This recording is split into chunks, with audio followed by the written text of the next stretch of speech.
great happiness in the royal family of Denmark, a royal baby has been born.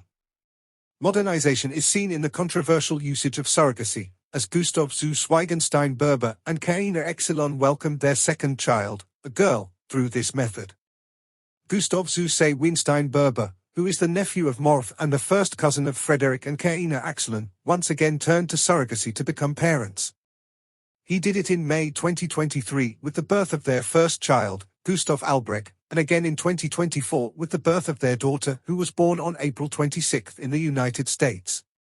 The couple, who are both 54 years old, have been together for a long time but were forced to delay marriage due to a law passed in the S Wienstein family. This restriction caused them to become parents at an advanced age, but they still wanted to have children. After consulting with family, they decided to try surrogacy, which resulted in the birth of their first child, Gustav Albrech.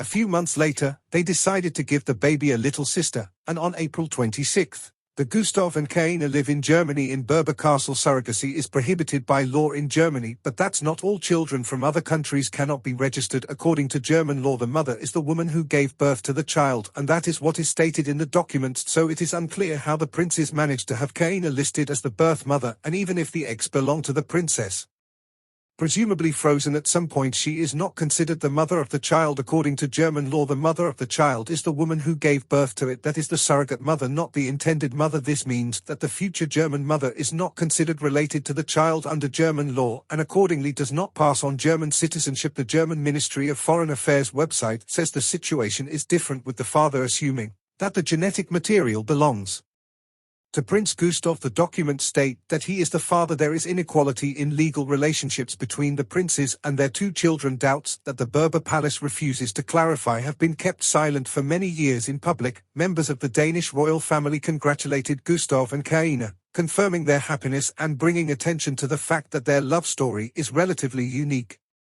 The prince and Karina's inability to tie the knot has its roots in World War I. To learn more about the prince's family tree, one must trace it back to his paternal grandfather, Gustav Albrech, a prominent German army general with strong Nazi sympathies. In his will, Albrech threatened to strip his heirs of their titles and castle if they married anyone who wasn't of noble and Aryan descent. Richard, the firstborn son of Gustav Al, who passed away in 2017, meticulously adhered to these regulations when he wed one of Europe's most coveted princesses. But Gustav, grandson of Benedict of Denmark, fell head over heels for a woman who lacked these qualities.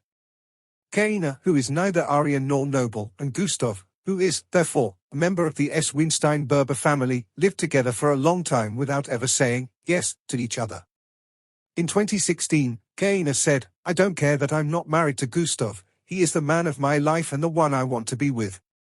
The rest of the family rallied behind Gustav when he went to court to have the German Supreme Court intervene. This wasn't the only dynastic problem Gustav had to deal with. In the summer of 2020, the Appeals Court of the State of North Rhine-Westphalia overturned his grandfather's will. In 2022, Gustav and Karina were married. A year later, in May 2023, they became parents to a surrogate son, whose name was Gustav.